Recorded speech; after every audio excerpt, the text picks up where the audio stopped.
And live from London is our very own Timothy Go, who is at the game. So, Tim, it's the day after Usain Bolt's legendary win, and you're seeing lots of reactions, I'm sure.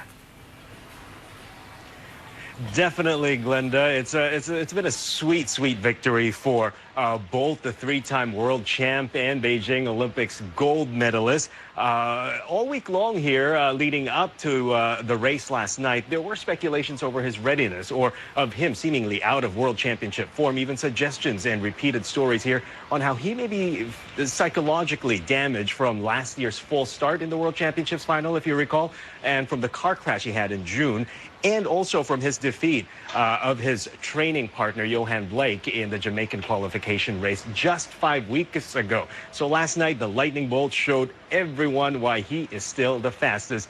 And this time around, he really ran a good race and clocked in a really good time. They say after tonight's race, previous championship runs seem like a procession. 9.63, a new world record there for Bolt.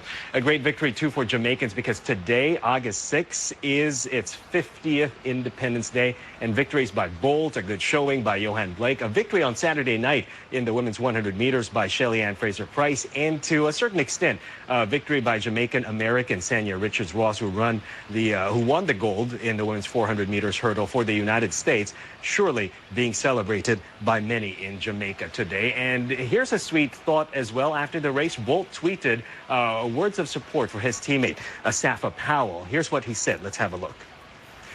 Respect, bossy. Hope you get well soon. You started this Jamaican takeover. Well, Powell was the original Jamaican speed king, and he pulled a groin injury in the finals last night, finishing last in that race. Now, if you were paying attention to the 100 meters finals, you would have noticed something just before the field took off from the starting block.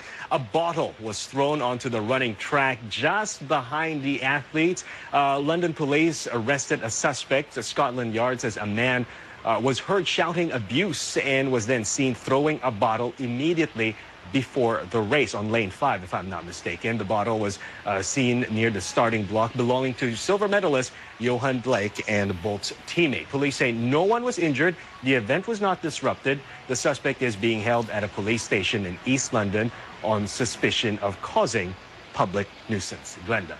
Well, Tim, you were also there when Team Great Britain had their medal haul over the weekend. Well, that's right, Glenda, and this is today's poster, by the way. Let me just show you how happy the Britons are.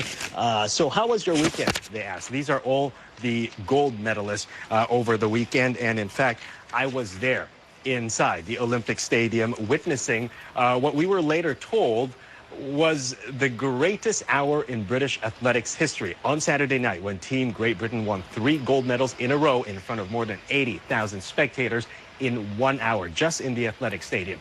Jessica Ennis taking the gold in heptathlon, Greg Rutherford in the long jump, Mo Farah in an amazing 10,000-meter race. The crowd went wild, and I can't help but join in the excitement and the pride by people here in London. And I was just glad to have witnessed it all inside the stadium, Glenda. The gold rush continued on with Andy Murray winning against Roger Federer in the rematch at Wimbledon yesterday afternoon. Team Great Britain also reaping golds in rowing and cycling on Sunday. So it's been quite a record for Team Great Britain here over the weekend, sending Great Britain to number 3 on the medal standings today. And so far, it's the greatest performance at the Olympics in over 100 years for Great Britain.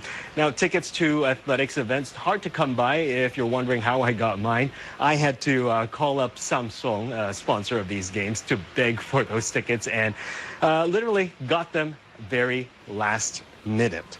Now, as for Southeast Asia, well, we did quite well over the weekend. We heard of Malaysia's silver win there in the badminton, and Singapore's Colin Cheng also posted the best result by an Asian sailor in the men's laser standard on Saturday. Cheng posted 3 top 10 finishes over the 10-race event and even led 5-time world champion Tom Slingsby in race 8 before having to settle for second place. He finished the competition 15th out of 49 boats. Now, if you're into the Olympic Games, don't forget to check out channelnewsasia.com/Olympics for more action. Glenda. All right, Tim, can I just say with a capital Jealous, I am so jealous that you managed to actually watch them. I'm jealous of that myself, but it was a good experience, Glenda. Okay, well, thanks very much there, Tim, for all that updates. And, we'll be speaking to Tim all this week as well. So just keep watching Primetime Asia.